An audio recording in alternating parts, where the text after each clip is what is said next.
Imagine waking up in the morning and the first thing you hear is not your phone alarm, but the clinking of metal and the calls of your squires.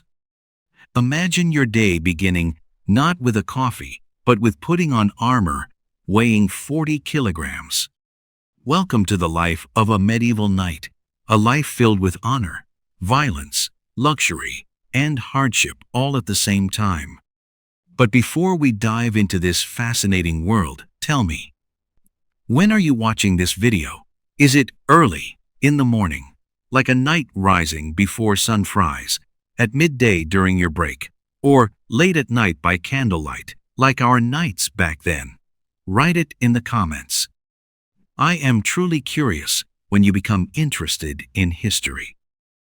And while you do that, let me ask you a question that might shake your entire worldview about knights. What if I told you that everything you think you know about knights is only half the truth? The glittering image of noble warriors on white horses is only a fraction of a much more complex, brutal, and fascinating reality. Today, I am taking you on a journey through time into the Middle Ages, a journey that will show you what it was really like to be a knight. From birth to death, from the first combat lesson to the final battle, from magnificent tournaments to the dirty realities of war. We will walk through castles, step onto battlefields, and look into the souls of men who lived between heaven and hell. This will not be a romantic fairy tale. This will be a merciless journey into a world where one wrong step could mean death, where honor was more important than life, and where the line between hero and villain was often thinner than the blade of a sword. The story of a knight does not begin with the first sword strike, but already with his birth. Because in the Middle Ages, one did not simply become a knight. One was born as one, or one had the incredible fortune of being elevated to that rank. Imagine you are born in a castle in the 12th century. Your mother is a noblewoman, your father a knight, or even a baron. From the moment of your birth, your fate is sealed if you are a boy. Because only men could become knights, even though there were rare exceptions, such as the famous Joan of Arc in the 15th century. But even as the son of a knight, your path was not guaranteed. Out of 100 noble children, perhaps only 20 were actually trained as knights. The rest became clergymen, craftsmen, or died already in childhood, because child mortality stood at a terrifying 40 to 50%. The social hierarchy was hard as stone. At the top stood kings and dukes, beneath them counts and barons, then ordinary knights, and finally servants and peasants. Moving between these layers was almost impossible.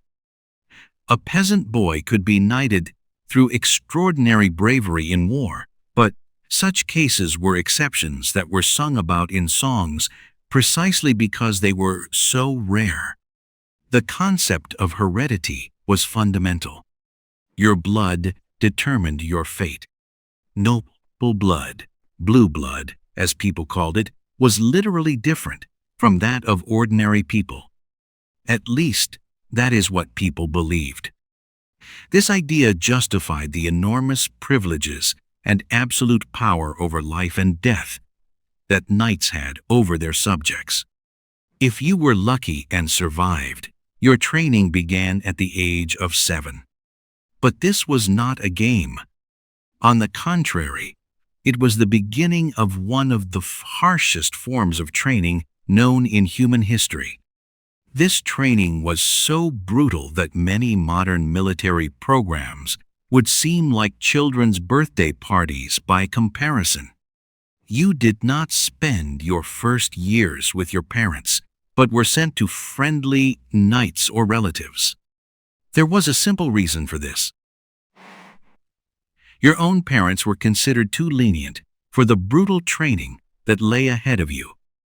You were sent to strangers who had no emotional bond with you and could therefore train you with the necessary harshness. The journey to your new family was often the first great adventure of your life. An armed escort was necessary because the roads were full of dangers, robbers, wild animals, and hostile knights. Some boys never saw their parents again after this farewell. As a page, as the youngest candidates were called, you were practically a servant.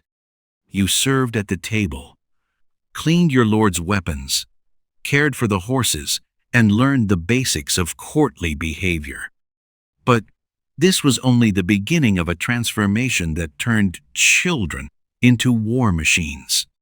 The years as a page were shaped by a paradoxical mixture of education and brutality.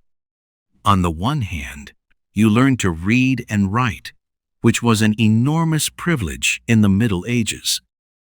Fewer than 10% of the population could read. You learned Latin, the language of the church and scholars. You studied the Bible and the stories of great heroes such as Charlemagne or the Knights of the Round Table. Castle libraries were usually small but precious. Every book was copied by hand and illuminated with gold. A single book could be worth more than a war horse. You learned to value these books and treat them like holy relics. On the other hand, your daily life was marked by physical hardship that today would be considered child abuse. You were woken before sunrise and did not go to bed until after sunset. Your day was scheduled like that of a modern elite athlete, only harder and with no consideration for your age. In the morning, weapons training was on the program. At the age of 7, you received your first wooden sword. And believe me, it was not a toy. These wooden swords often weighed more than real swords in order to strengthen your muscles. Hour after hour, you struck training dummies until your small hands were bloody and your arms trembled with exhaustion. The training dummies were not just sacks of straw. They were carefully constructed training devices. Some were mounted so that they could move and swing back when you hit them. A badly placed strike could knock you to the ground. Others were dressed in real pieces of armor to teach you where the weak points were. You learned to ride as if you had grown together with the horse. A knight who could not ride perfectly was no knight. You had to learn to steer your horse with your knees while keeping your hands free for sword and shield. That meant countless falls, bruises, and broken bones. The horses themselves were specially trained war animals. Destriers, the heavy war horses, cost a fortune and were often more temperamental than wild beasts. They bit, kicked, and threw riders off. Putting a 7-year-old boy on such an animal bordered on madness. But it was necessary. Only someone who could handle these monsters from childhood would later be able to control them in battle. But perhaps the hardest part was the mental training. You learned that your life was worth less than your lord's honor. You learned that pain was only an illusion that had to be overcome. You learned that fear was a knight's greatest enemy. This psychological conditioning was so intense that many adult knights were later unable to form normal human relationships. The punishments for mistakes were draconian. Forgetting to say sir or my lord could mean a beating. A poorly cleaned sword led to days of hunger. A mistake while riding could mean spending the entire night in the stable at temperatures far below freezing. But there were also beautiful moments. If you performed well, you were allowed to attend the great feasts. You heard the stories of the troubadours, saw the magnificent garments of the ladies, and dreamed of one day becoming such a shining hero yourself. These moments were like rays of light in an otherwise dark daily life. Music played an important role in your education. You learned to sing and play simple instruments. This was not only entertainment. Music was an important part of courtly culture. A knight who could not sing was considered uneducated. The food was simple but nourishing: bread, meat, cheese, and watered-down wine or beer. Sweets were available only on special feast days. You learned to get by with little and never to complain. Hunger was a constant companion, meant to harden you for the hardships of war. At the age of 14, if you had survived until then, you were appointed a squire. That was an enormous step, but also the beginning of the hardest years of your training. Puberty, already difficult enough for ordinary young people, became for you a nightmare of hormones, violence, and inhuman expectations. As a squire, you were the personal servant of a knight. You helped him put on his armor, cared for his weapons, and accompanied him everywhere, including into war. Yes, you heard that correctly. At the age of 14, you were already on battlefields, surrounded by death and mutilation. Your main task was to serve your lord as a living supplier of spare parts. You carried his additional weapons, repaired damaged equipment, and pulled him out of combat when he was wounded. That was life-threatening. The survival rate of squires in war was terrifyingly low. The battlefields of the Middle Ages were previews of hell.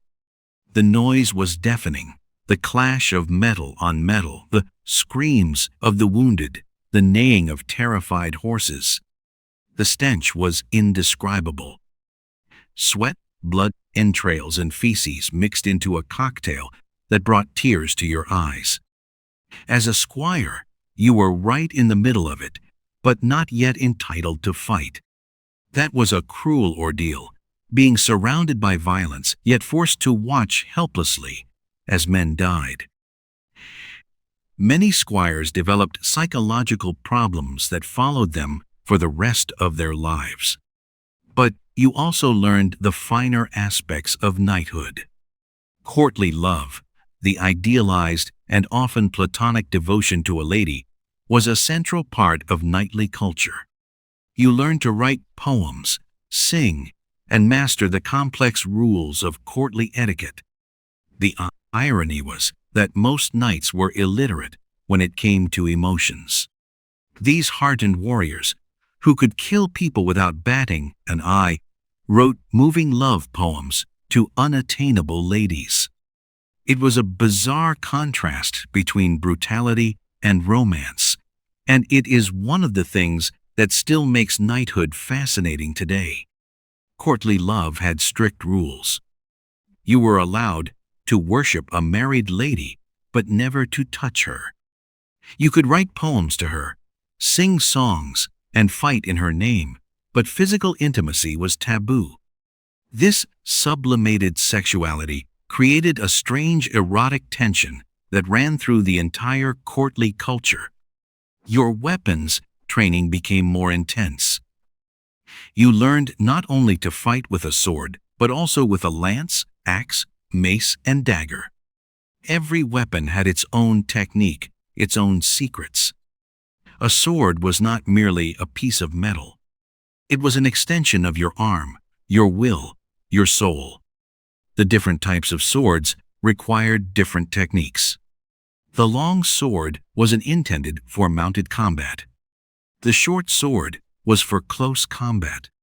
The bastard sword could be used with one or two hands. You had to master them all, because in combat you never knew which weapon you would need. You also learned the secrets of armor. A complete knight's armor consisted of more than 100 individual pieces and weighed between 30 and 40 kilograms. Putting it on took at least half an hour and required the help of at least 2 people. Without you as a squire, the knights would have been helpless. Every piece of armor had a name and a special function. The helmet alone could consist of a dozen parts: skullcap, visor, cheek guards, and neck protection. The chainmail underneath weighed 15 kilograms by itself and consisted of thousands of handmade rings. Maintaining the equipment was a full-time job. Rust was the arch-enemy of every suit of armor. You had to clean, oil, and polish every part every day. A rusty mail shirt offered no protection, and a jammed joint could mean death in battle. The training became more systematic and more brutal. You no longer fought only against dummies, but against other squires, and even against experienced knights.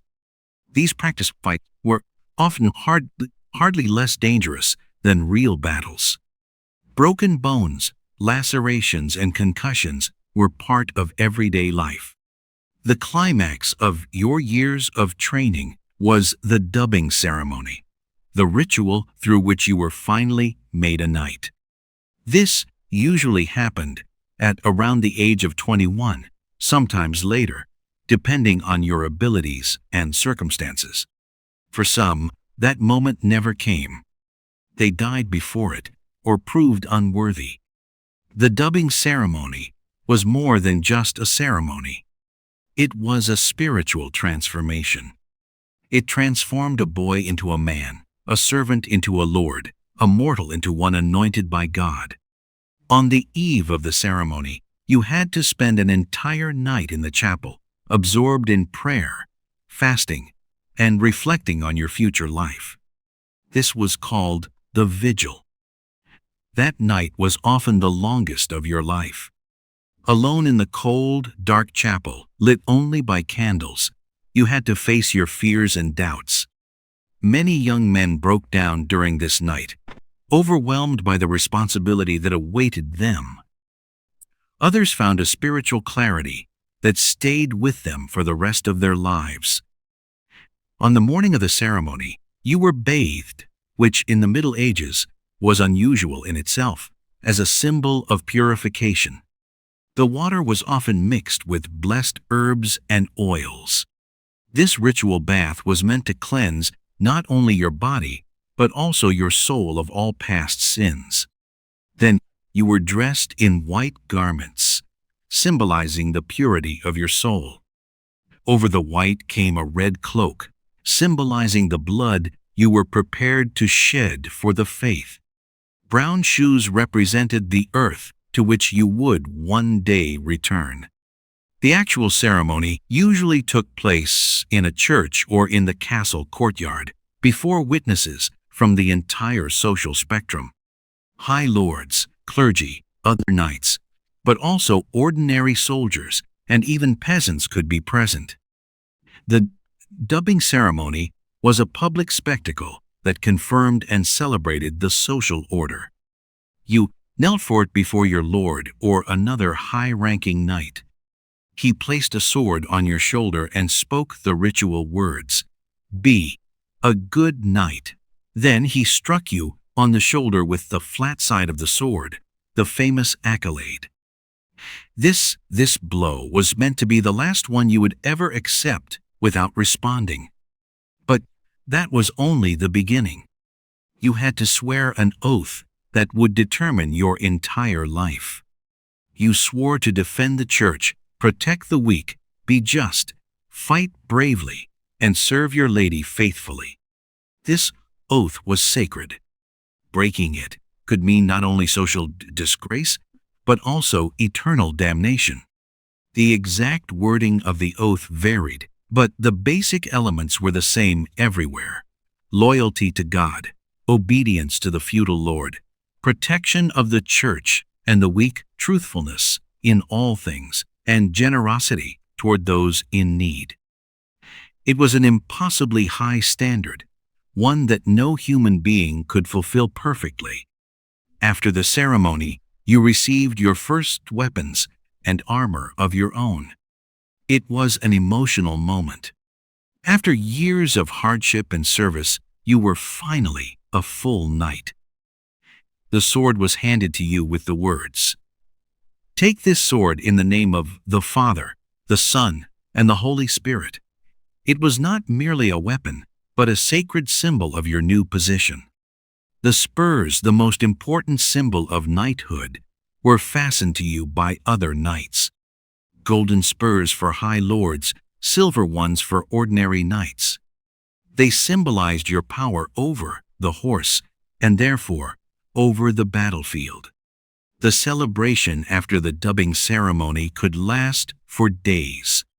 There were tournaments in your honor, feasts, and families often spent enormous sums on these celebrations. For a baron, the knighting of his son could easily cost the equivalent of 100,000 euros. Some families fell so deeply into debt that they needed years to recover. As a newly made knight, you returned to your family castle or received your own fief. Life in a medieval castle was a strange mixture of luxury and primitiveness, of power and isolation. Your castle was first and foremost a fortress. Every aspect of its design served defense. The walls were often 3 to 4 meters thick. The towers rose 20 to 30 meters high. The windows were narrow slits. The drawbridge could be raised within seconds, and hot oil waited to be poured over the heads of attackers. Inside, however, it was surprisingly comfortable, at least by medieval standards. The great halls were decorated with precious carpets, and the walls were hung with tapestries that not only decorated the space, but also insulated it. Fireplaces provided warmth, and candles lit the long winter evenings. But comfort was relative. There were no glass windows, only wooden shutters that blocked out the light when closed. The toilets, euphemistically called privies, were simple holes in the castle wall over which one balanced. Privacy was an unknown concept. Most people slept, ate, and lived in shared rooms. Your daily life began before sunrise with prayer. Religion was not optional. It was an integral part of knightly life. You often had your own chapel in the castle, and if not, then at least an altar in your chambers. Morning prayer was a ritual that prepared you for the day and attuned your soul to the possibility of death. After prayer came breakfast, usually beer and bread. Yes, you heard that correctly. Beer for breakfast. This was because water was often polluted and dangerous. Weak beer was safer and more nourishing. It contained vitamins and minerals that bread alone could not provide. If there was no war at the time, you spent your days administering your fief. You had to collect taxes, settle disputes between your peasants, and defend your land. That was less glamorous than the stories suggest. It involved a great deal of paperwork and bureaucracy, even if most things were handled orally. The administration of justice was one of your most important tasks. As lord over your fief, you had the right over the life and death of your subjects. You had to punish thieves, settle marital disputes, and resolve border conflicts. Your decisions were final. There was no court of appeal. Hunting was your most important hobby, and, at the same time, training for war. You hunted deer, wild boars, and bears, dangerous animals that could kill you just as quickly as you could kill them. A wild boar with its razor-sharp tusks could tear open a knight's leg. A wounded bear was even more dangerous than an enemy knight. Falconry was especially popular. A good hunting falcon could be worth more than a war horse. These birds were guarded and cared for like jewels. They had their own handlers, special food, and even their own medical care. A falconer was a highly respected specialist whose skill determined the success of the hunt. In the evening came the main meal of the day. This was often a social event with several courses, music, and sometimes even actors or storytellers. The tables bent under the weight of roasted meat, fish, bread, and fruit. Wine flowed freely, and conversations became louder and more exuberant as the evening went on. You ate with your hands from plates made of wood or metal, and drank from horns or goblets. Forks were unknown.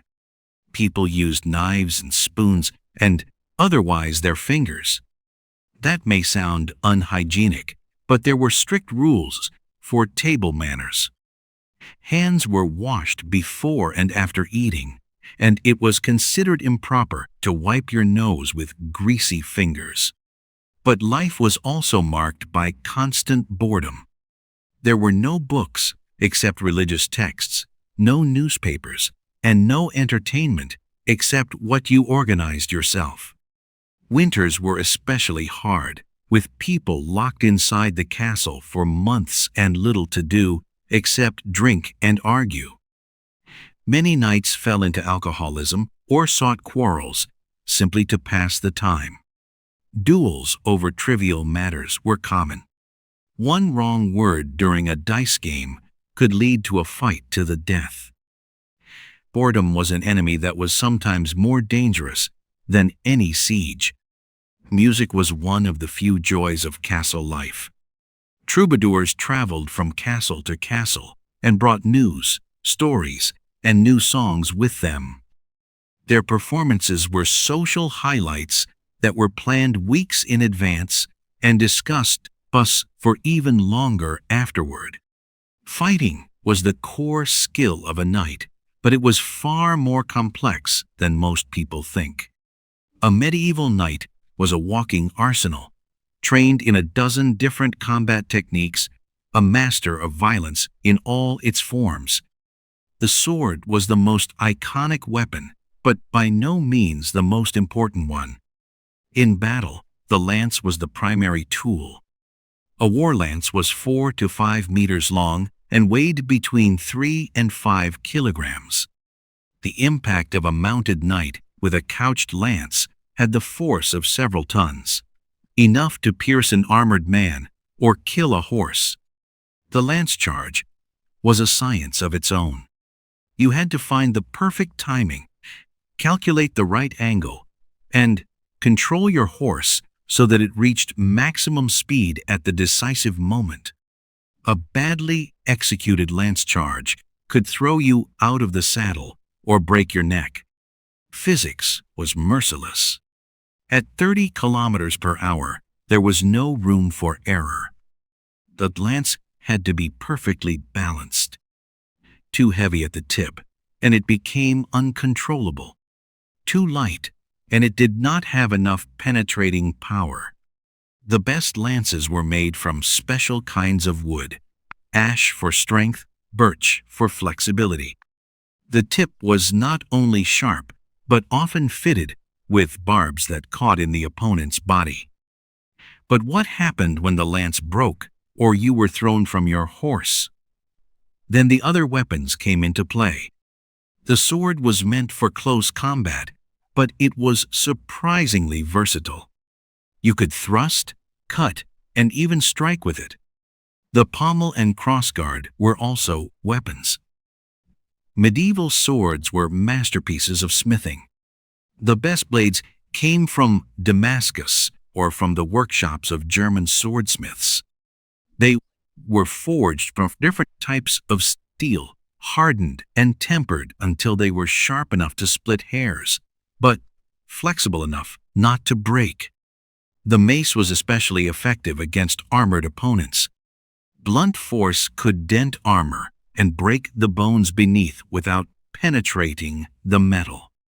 A well-placed mace blow to the helmet could knock a knight unconscious or break his neck, even if the armor remained intact. There were different kinds of maces, some with flanges for maximum impact, others with spikes to penetrate armor.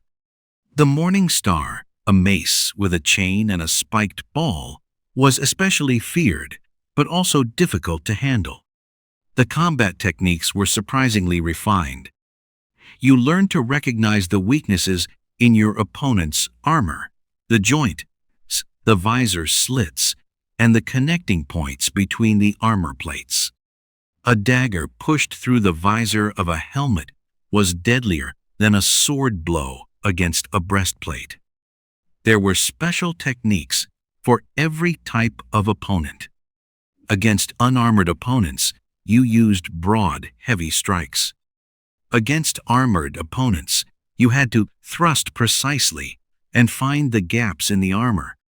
Different rules applied against mounted enemies than against foot soldiers. But combat was not only a question of technique.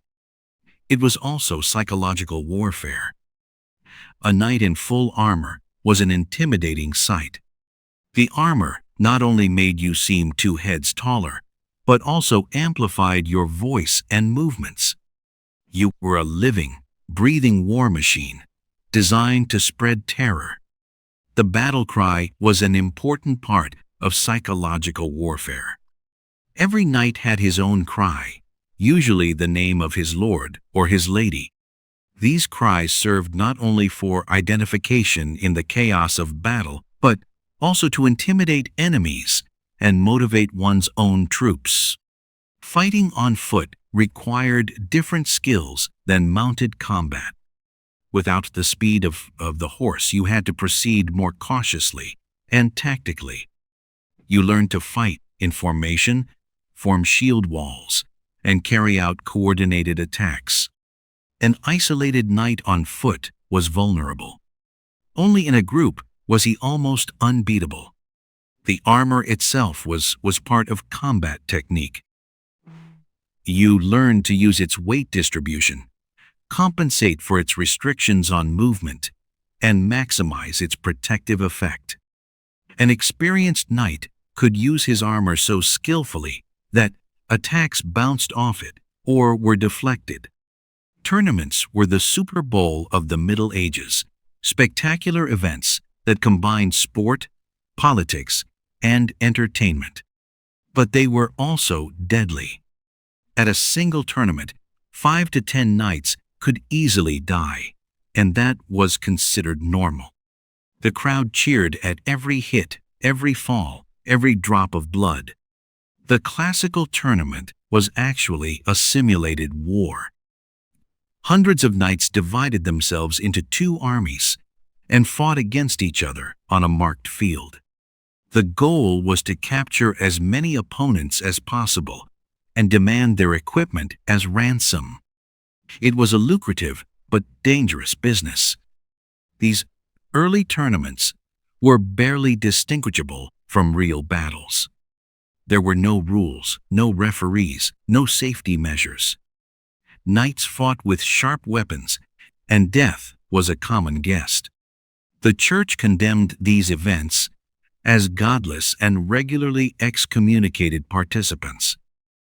The famous one-on-one fights, known as jousts, developed only later. In them, 2 knights rode toward each other with couched lances and tried to knock one another out of the saddle. That sounds simple, but it required years of practice and perfect timing. A single moment of inattention could be fatal. The tournament lane was a straight track about 100 meters long. A barrier often ran down the middle to prevent the horses from colliding. The knights started from opposite ends and rode toward each other, the lance tucked under the arm, the target in sight. Tournament equipment was different from equipment for real battles. Tournament armor was heavier and more specialized. A tournament helmet could weigh up to 10 kilograms and offered protection at the cost of visibility and mobility. Some helmets had only tiny visor slits that reduced the field of vision to a few centimeters. Tournament lances were also specially constructed. They were supposed to break on impact to absorb the force. But even this safety measure was unreliable. Splinters could penetrate visors, and sometimes the lances did not break, which transferred the full impact energy to the fighters. Even with this special equipment, tournaments were life-threatening. Splinters from broken lances could enter through the visor. Knights could fall from their horses and be trampled by riders coming behind them. Heart attacks caused by physical exertion were not unusual. The weight of the armor, the heat of summer, and the rush of adrenaline were a potentially deadly combination. King Henry II of France died in 1559 at a tournament after a lance splinter entered through his visor and pierced his eye. His death shocked all of Europe and led to stricter safety measures.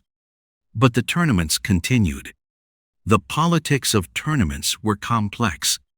They were opportunities for nobles to demonstrate their power and wealth. Hosting a great tournament could bankrupt a small kingdom. But it was an investment in prestige and political connections. Whoever could attract the best knights was considered powerful and wealthy. Tournaments were also diplomatic events.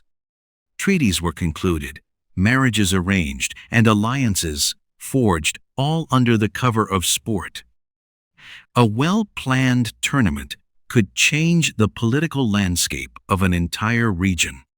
For participating knights, tournaments were often the only way to become rich.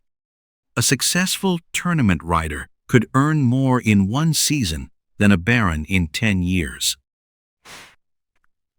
William Marshall, one of the most famous tournament knights of the 12th century, was said to have defeated hundreds of knights and won their equipment. Ladies played an important role at tournaments. They awarded prizes, threw handkerchiefs as signs of favor, and inspired knights to perform at their highest level. Courtly love reached its peak at tournaments. Knights fought in the name of the ladies they adored and wore their colors. Spectators came from all social classes. Nobles had their own stands, but peasants, craftsmen, and soldiers also crowded around the tournament lane. For many, it was the most exciting event of the year, an opportunity to see the great heroes of the realm in action. Tournaments developed their own legends and stories. Knights who had achieved especially spectacular victories became living myths. Their names were sung in songs, their deeds exaggerated in stories, and their weapons declared holy relics. But all the tournaments and all the training served only one purpose: preparing you for real war. And that was an entirely different world from the glamorous tournaments. War was chaos, terror, and industrialized violence in an age that did not yet know such terms. Medieval battles were chaotic, brutal, and dirty. Forget the choreographed fights from films. Real battles were a mixture of terror, confusion, and deadly violence. Most fights lasted only a few hours, but they decided the survival or death of thousands. The survivors often carried trauma with them for the rest of their lives. As a knight, you were the elite troop of the Middle Ages, but you were also the main target. Your shining armor made you a striking target on the battlefield. Enemy crossbowmen preferred to aim at knights, because a killed or captured knight was worth more than 10 dead foot soldiers. You were a walking gold mine for anyone who could defeat you. Tactics varied depending on the period and region, but Your role was usually the same. You were supposed to break through enemy lines and spread chaos in the opposing ranks. A cavalry charge by armored knights was the supreme discipline of medieval warfare, a demonstration of raw force that could make armies retreat or completely demoralize them. But battle was not only riding and fighting. You also had to lead your own men. As a knight, you were an officer, so responsible for the vassals and mercenaries who fought under your banner. Their lives were in your hands. Poor leadership could cost not only the battle, but also your life. A knight who led his men to their deaths could not count on their loyalty. The psychology of battle was complex. Before the fight, there was a mixture of excitement and terror. Knights prayed, wrote final letters, and made their wills. Some vomited from fear, while others roared war cries to drown out their terror. The moments before a battle were often harder to endure than the fight itself. The first collision was the decisive moment. Hundreds of armored riders crashed into one another with thunderous noise. Lances splintered, horses fell, and men screamed. In the first few minutes, the fate of the entire battle was usually decided. Whoever survived the first attack had a good chance of living. Whoever fell was usually dead. The logistics of war were a nightmare. A medieval army consumed enormous amounts of food, water, and equipment. Horses needed 20 to 30 kilograms of fodder per day. An army of 10,000 men could empty an entire region. Without constant supply, it would be unable to fight after only a few weeks. The baggage train, the supply units of an army, was often larger than the fighting troops themselves. Hundreds of wagons transported weapons, food, tents, and equipment. Craftsmen repaired weapons and armor. Cooks prepared meals, and physicians, where available, treated the wounded. Sieges were even worse than open battles. They could last months or even years. As a besieger, you had to supply your army while at the same time starving out the besieged city. As a defender, you were trapped, often without sufficient supplies, and had to watch your civilian population starve. Siege engines were marvels of engineering. Catapults hurled boulders against walls. Mangonels threw burning projectiles over fortifications, and giant trebuchets, the artillery of the Middle Ages, could hurl stones weighing 200 kilograms over 300 meters. Warfare was also psychological warfare. Burning villages, desecrated churches, and massacred civilians were part of the strategy. You were supposed to demoralize the enemy and break his will to resist. These were not honorable duels. This was total war that showed no consideration for the innocent. Injuries were common and often deadly. Medieval medicine knew no antibiotics, no anesthesia, and only rudimentary surgery. An infected wound was often a death sentence.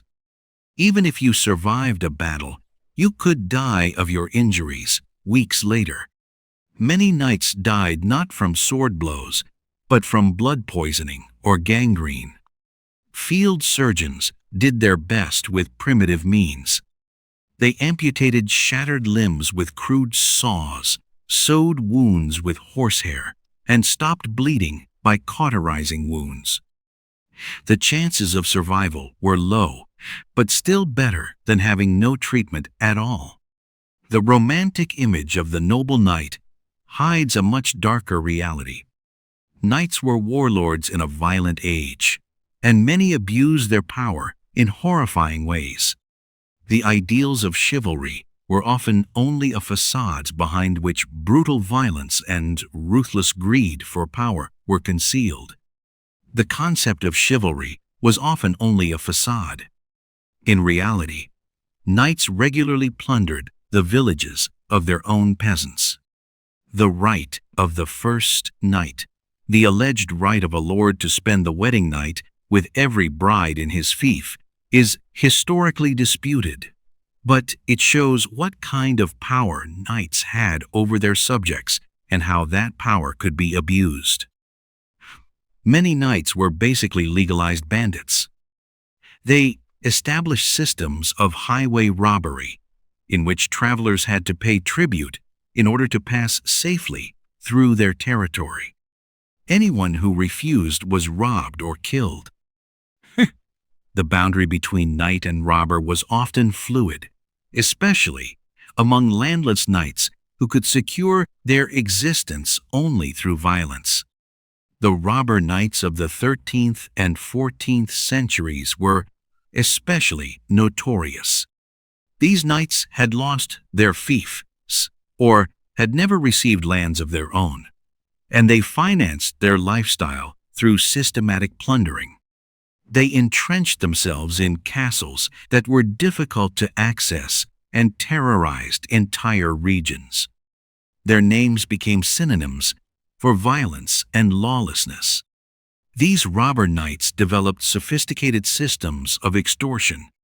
They kidnapped wealthy merchants and demanded ransom, plundered caravans, and collected illegal tolls. Some joined together into gangs and controlled entire trade routes. The economic damage they caused was immense. The treatment of prisoners of war was another dark aspect.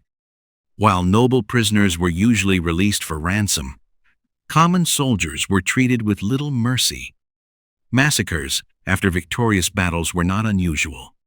During the conquest of Jerusalem in 1099, the Crusaders massacred large parts of the population, including Muslims and Jews.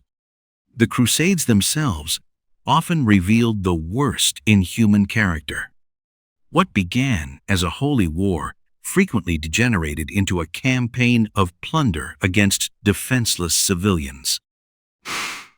Jewish communities in Germany were systematically wiped out long before the Crusaders reached the Holy Land. Anti-Semitism was deeply rooted in the ideology of the Crusades. The treatment of one's own population was often brutal as well. Peasants were practically the property of their lords. They could not marry freely, could not change where they lived, and had to surrender a large part of their harvest as taxes. Resistance was punished with draconian penalties. Public executions, mutilations, or banishments were everyday realities. Serfdom was a form of slavery, even if it was called something else. Peasants could be sold, exchanged, or inherited like livestock. They had no rights that a knight was forced to respect. Their hope lay in the church, but even there, they did not always find protection.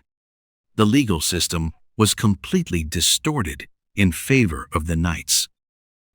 A peasant who accused a knight had to prove his accusation through an ordeal, usually a trial by combat. Since peasants were not trained for fighting, the result was predictable. Justice was a farce that cemented the existing power relations.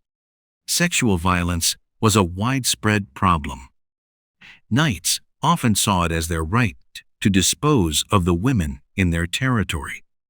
Rapes were rarely punished, especially when the victims came from the lower classes. Courtly love was an ideal of the upper class, one that did not touch the brutal reality for most women. The Crusades brought the worst in knighthood. What began as holy war often degenerated into merciless plundering campaigns. The Fourth Crusade ended with the sack of Constantinople in 1204, a Christian city plundered by Christian knights. The alleged protectors of the faith robbed and murdered in churches and monasteries. Economic exploitation was systematic.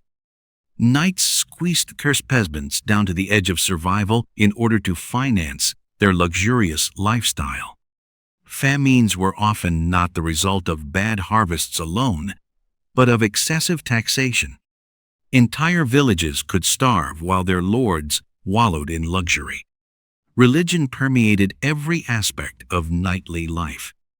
You were not only a warrior, but also a soldier of God. This double role led to fascinating paradoxes and inner conflicts that shaped knighthood and made it more complicated than it appeared from the outside. Your day began and ended with prayers. You had a personal chaplain, or at least regular contact with clergy. Confession was a central part of your spiritual life, and there were practical reasons for that. As a warrior, you regularly killed people, which, according to church teaching, was a sin that had to be forgiven. Confession became a complex ritual of absolution. You had to confess not only killings, but also your thoughts, your anger, and your doubts. Penances were often harsh: days of fasting, hours of prayer, or participation in a crusade.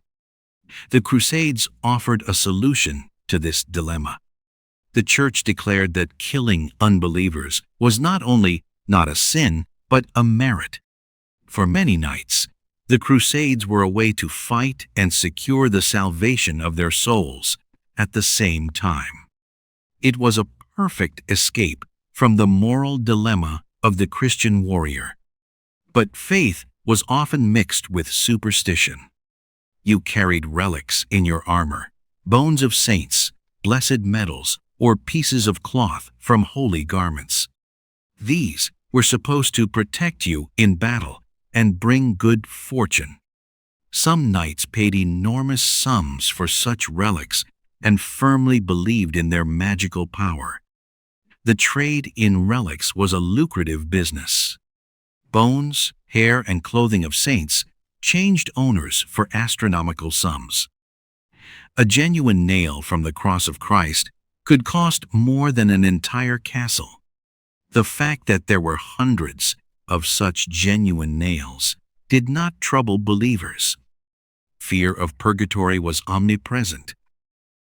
The medieval church taught that most people, after death, would have to go through a period of purification before they could enter paradise.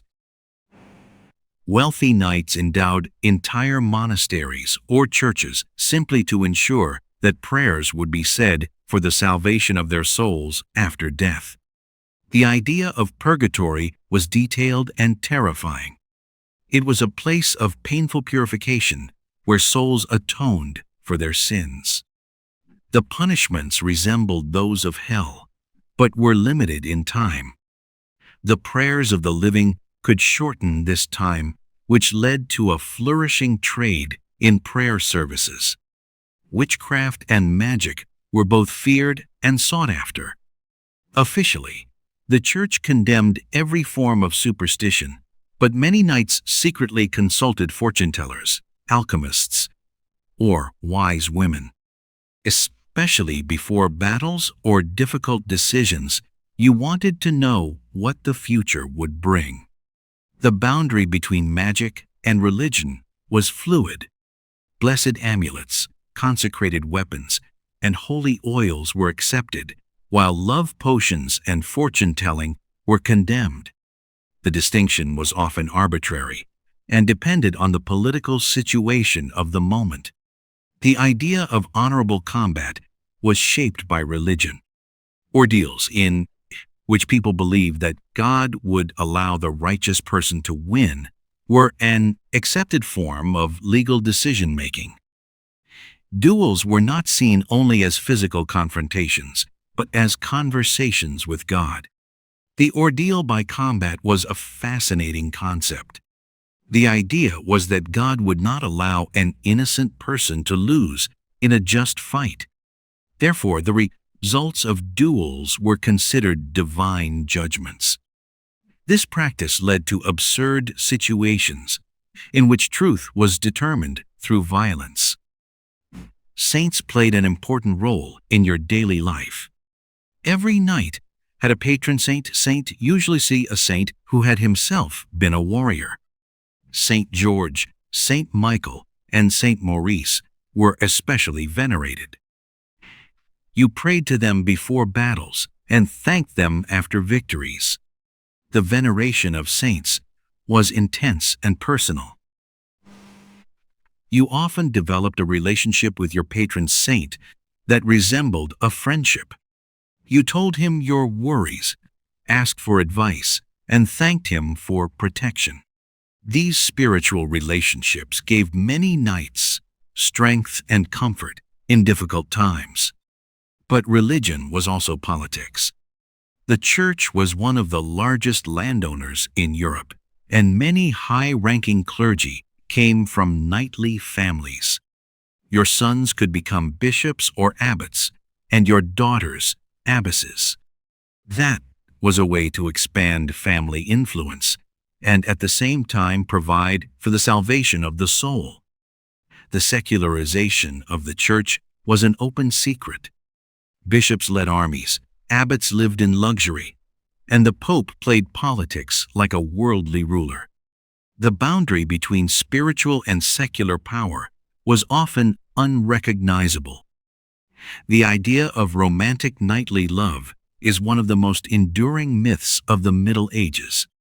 The reality was more complicated and often less romantic, shaped by political calculations, social constraints, and human needs.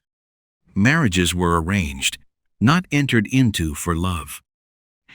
As a knight, you were a valuable political asset, and your wedding was a business transaction between families. Dowries, inheritance claims, and political alliances determined whom you married.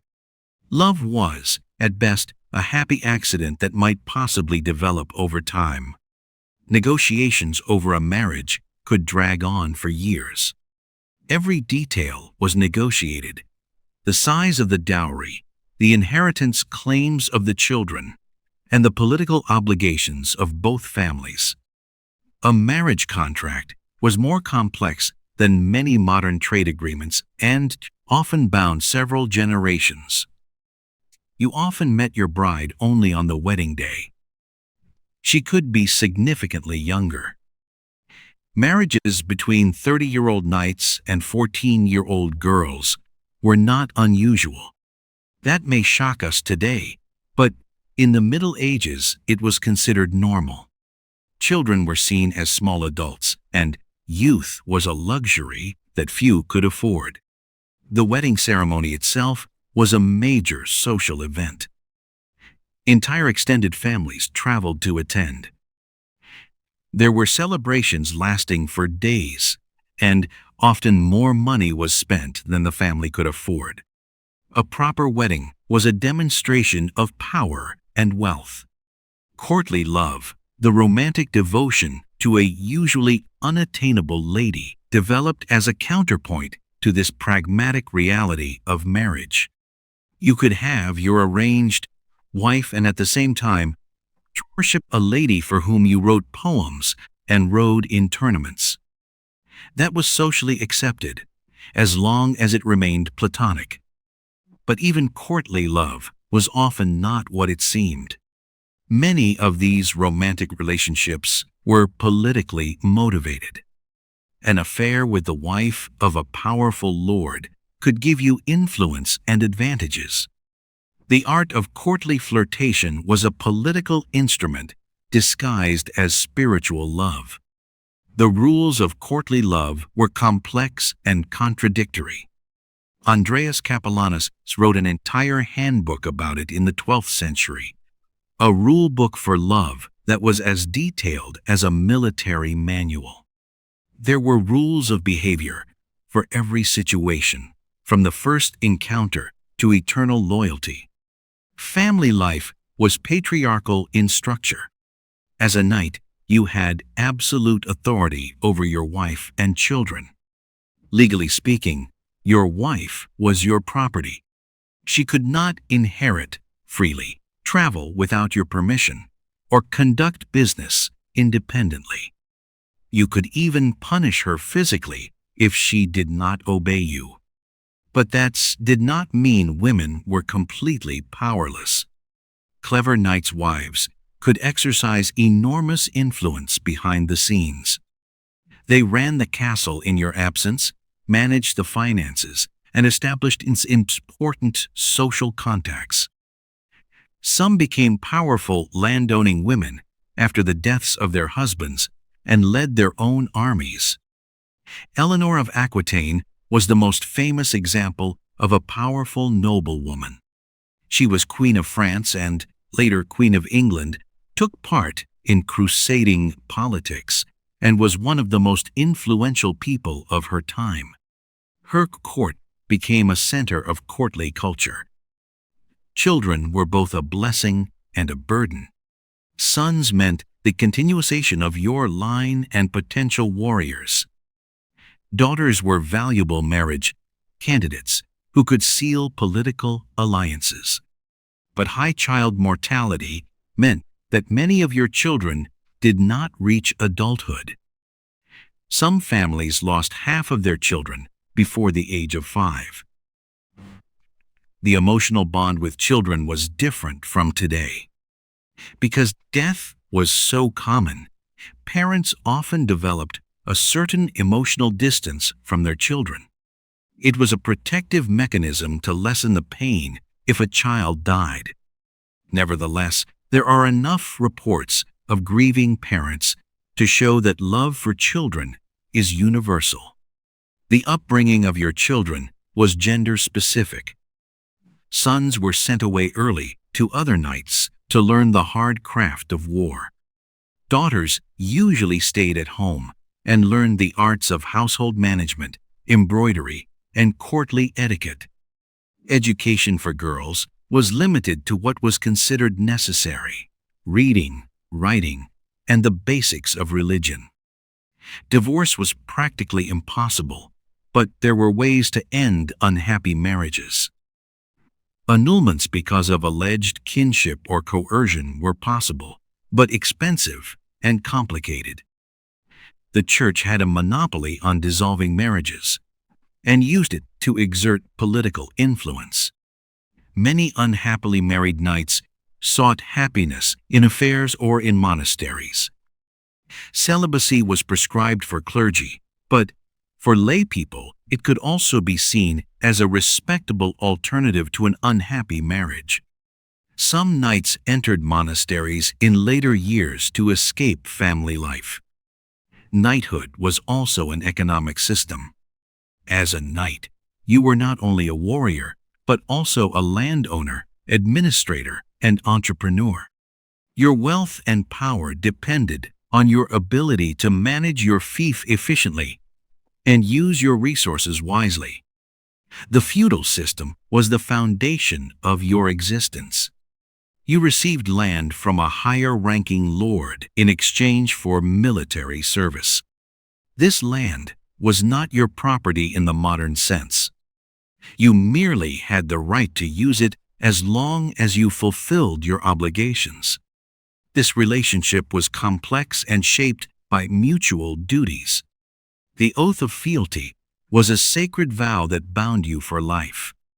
You knelt before your lord, placed your hands in his, and swore loyalty and obedience. In return, he promised you protection and support. This oath was legally and spiritually binding. Breaking it was considered high treason. Your income came mainly from your peasants.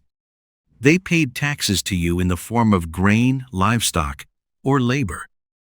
A typical knightly fief supported between 50 and 200 peasant families. That sounds like a lot, but yields were low and fluctuated depending on weather and harvests. Agriculture was primitive and inefficient. Most peasants still used the old ard plow, which only broke the soil superficially. Fertilizer was scarce, crop rotation was limited, and one bad year could drive an entire region into hunger. The cost of your equipment was enormous. A full outfit including armor, weapons, and horses, cost as much as an average worker earned in 10 to 20 years. A good war horse could be worth more than an entire village. These investments had to pay off through war booty or political advantages. Armor making was a high art. A good suit of plate armor was a masterpiece of smithing that required months of work. The best armor came from Milan or Augsburg and cost a fortune. It was often passed down to later generations or used as diplomatic gifts. Tournaments were an important source of income. Successful tournament riders could win considerable sums, not only prize money, but also the equipment of defeated opponents. William Marshall is said to have become so wealthy through tournaments that he could finance his own troops. For many knights, tournaments were the only path to social advancement. But knightly life was also expensive. You had to live according to your estates, which meant elaborate clothing, magnificent feasts, large retinues, and constant hospitality. A knight who was stingy or lived modestly quickly lost his social reputation. The pressure to maintain a luxurious lifestyle drove many into debt. A knight's clothing was extremely expensive. Silk from the Orient, furs from the North, and precious gemstones adorned your garments. A single ceremonial robe could cost as much as a farm. Fashion was a status symbol and a form of political communication. War booty was another source of income. Plundered cities, ransoms for prisoners, and conquered treasures could make you rich overnight. But this was unpredictable and risky. A lost war could cost you everything: your land, your fortune, and even your life. The Crusades were often economically motivated. The Holy Land was rich, and the booty could be enormous. Entire fleets were financed in the hope of great rewards. But many crusaders returned poorer than they had been when they left, ruined by the enormous costs of the expedition. Trade was often frowned upon, but many knights engaged in it secretly. You could invest in trading enterprises, establish markets on your land, or collect tolls from merchants passing through. This was lucrative, but it was considered unknightly. The church preached that trade was associated with greed for profit, which was a sin. The Italian city-states revolutionized banking. Venetian and Genoese merchants developed credit systems that enabled knights to finance wars and tournaments.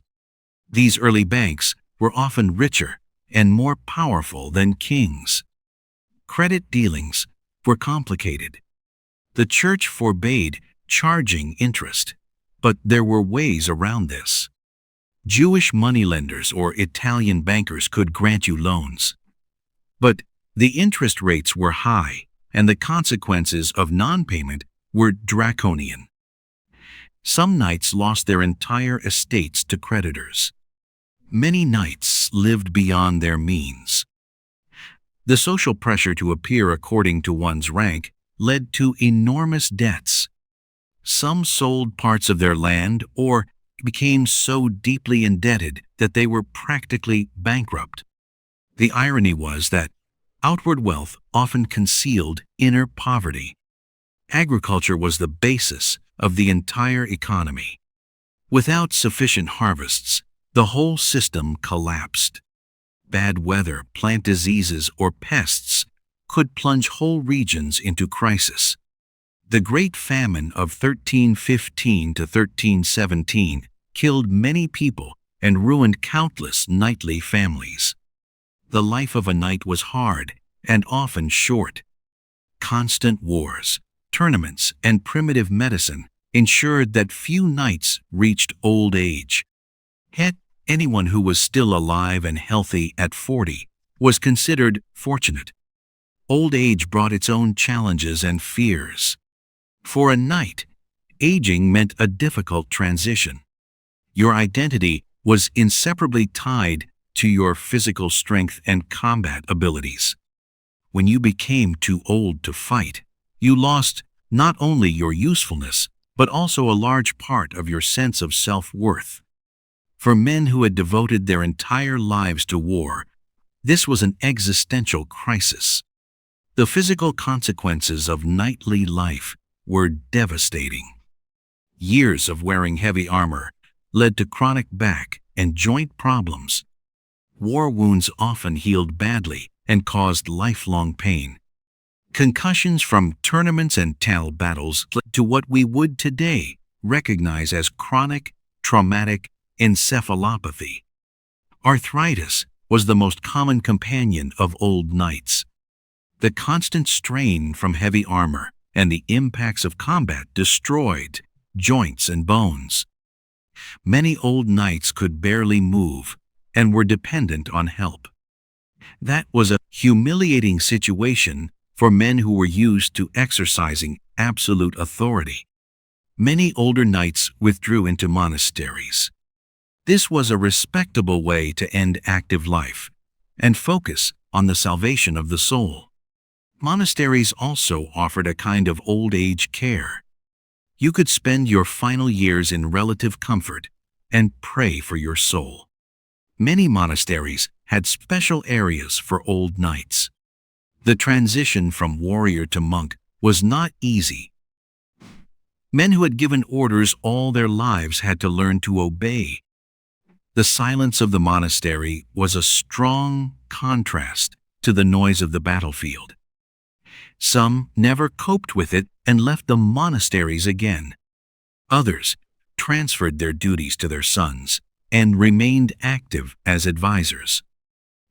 Experienced old knights were valuable strategic advisors and diplomats. Their knowledge of warfare, politics, and administration was priceless. Some became gray eminences who pulled the strings in the background. The role of the elder statesman was not without risks. Young knights were often impatient and wanted to go their own way. Generational conflicts were common and could lead to open feuds.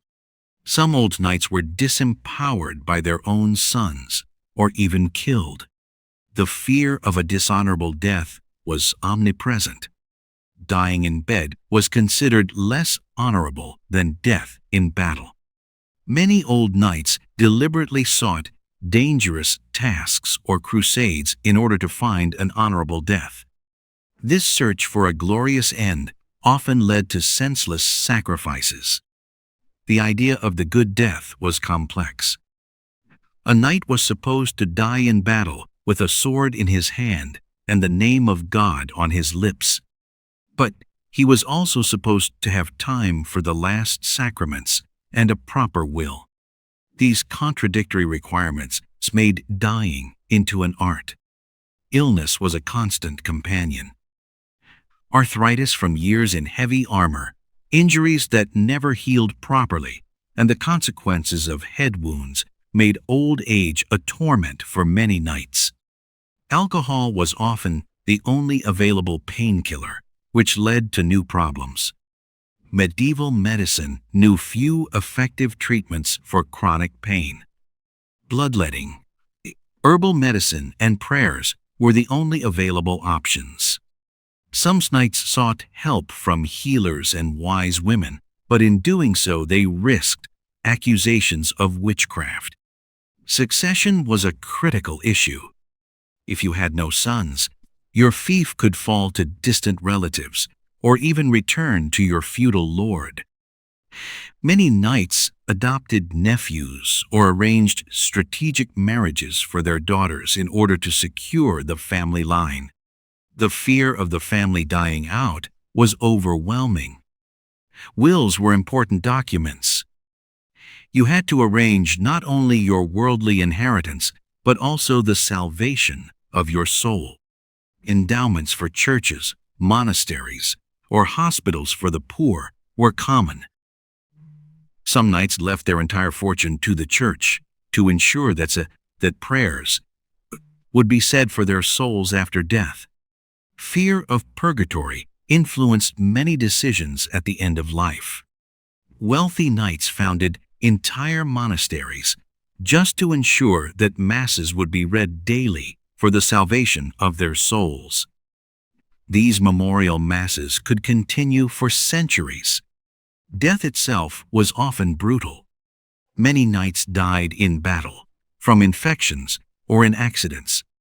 The last sacraments, confession, last rites and communion were important for a good death.